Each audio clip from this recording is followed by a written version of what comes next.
Hello నమస్తే welcome back to my YouTube channel వేసీ paradise. I am Gajavalli Sai Sahiti.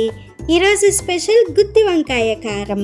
మీరు గుత్తి వంకాయ కూర, గుత్తి వంకాయ ఫ్రై, గుత్తి వంకాయ గ్రేవీ కర్రీ ఇలా రకరకాలుగా తిని ఉంటారు. కానీ ఎప్పుడైనా ఈ గుత్తి వంకాయ కారం తిన్నారా? రెసిపీ ప్రాసెస్ తెలుసుకోవాలనుకుంటున్నారు కదా? అయితే ఇంకెందుకు late, let's begin the recipe process. First ఒక కడాయి తీసుకొని అందులో ఒక 6 టేబుల్ స్పూన్స్ అంత ఆయిల్ వేసుకోవాలి. ఈ రెసిపీకి కొంచెం ఆయిల్ ఎక్కువగానే పడుతుంది. తర్వాత లేతగా చిన్నగా ఉన్న గుత్తి వంకాయలను తీసుకొని వెనుక ఉన్న కాడని కొంచెం కట్ చేసుకోండి. అలానే ఇక్కడ చూపిస్తున్న విధంగా ప్రతి ఒక్క వంకాయని కూడా ఈ విధంగా 4 చీలికలుగా చేసుకొని లోపల ఏమైనా పుచ్చిందో లేదో చెక్ చేసుకొని డైరెక్ట్గా నూనె హీట్ అయిన కడాయిలోకి వేసేయండి. ఇన్ కేస్ మీరు కనుక అన్ని వంకాయలను ఒకేసారి కడాయిలోకి యాడ్ చేయాలనుకుంటే మీరు కట్ చేసిన ప్రతి ఒక్క వంకాయని కూడా ఉప్పు నీళ్ళల్లో వేసుకోవాలని మర్చిపోకండి. గుత్తి వంకాయలు ఒక 30 సెకండ్లు నూనెలో ఫ్రై అయిన తర్వాత ఇందులో మీ టేస్ట్కి తగినంత ఉప్పు యాడ్ చేసుకోవాలి. ఇలా సాల్ట్ యాడ్ చేసుకోవటం వల్ల వంకాయలు కండ్రక్కకుండా ఉండటంతో పాటు మంచి టేస్ట్ని ఇస్తాయి. మధ్య మధ్యలో ఈ విధంగా రొటేట్ చేసుకుంటూ గుత్తి వంకాయలను బాగా ఫ్రై చేసుకోవాలి.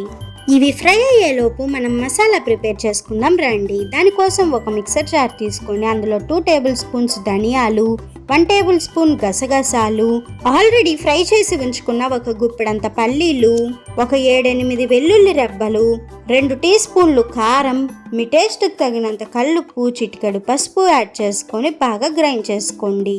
ఇప్పుడు ఇందులో ఒక గుప్పెడంత ఎండు కొబ్బరి తురుము యాడ్ చేసుకోండి. ఇన్ కేస్ మీ దగ్గర ఎండు కొబ్బరి తురుము అవైలబుల్లో లేకపోతే ఎండు కొబ్బరిని కూడా యాడ్ చేసుకోవచ్చు. ఇప్పుడు మొత్తాన్ని కూడా మరొక్కసారి గ్రైండ్ చేసుకున్నాము అంటే మనకు కావాల్సిన మసాలా రెడీ అయినట్లే. అండ్ ఆల్సో ఇక్కడ గుత్తి వంకాయలు బాగా ఫ్రై అయిపోయాయి. ఇప్పుడు వీటిని పక్కన పెట్టుకోవాలి.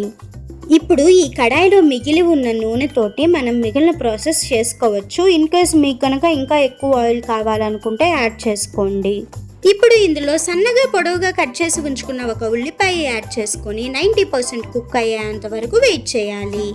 ఆనియన్స్ ఫ్రై అయిన తర్వాత ఇందులో సన్నగా కట్ చేసి ఉంచుకున్న 2 పచ్చిమిర్చి, గుప్పెడంత కొత్తిమీర, గుప్పెడంత కరివేపాకు యాడ్ చేసుకొని అన్నీ బాగా ఫ్రై అయ్యేంత వరకు వెయిట్ చేయాలి.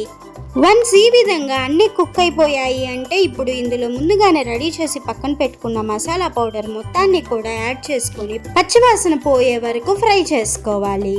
మీకు గనక అప్పటికప్పుడు ఈ మసాలాని ప్రిపేర్ చేసుకోవడానికి టైం లేకపోతే ముందుగానే ప్రిపేర్ చేసి స్టోర్ చేసుకోవచ్చు.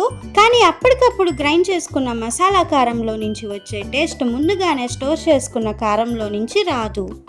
సో మసాలా కారంలో నుంచి పచ్చివాసన పోయిన తర్వాత ఫ్రై చేసి పక్కన పెట్టుకున్న గుత్తి వంకాయలన్నిటినీ కూడా యాడ్ చేసుకొని మధ్య మధ్యలో కలుపుకుంటూ ఒక 5 మినిట్స్ కుక్ చేసుకున్నాము అంటే ఎంతో టేస్టీగా ఉండే గుత్తి వంకాయ కారం రెడీ.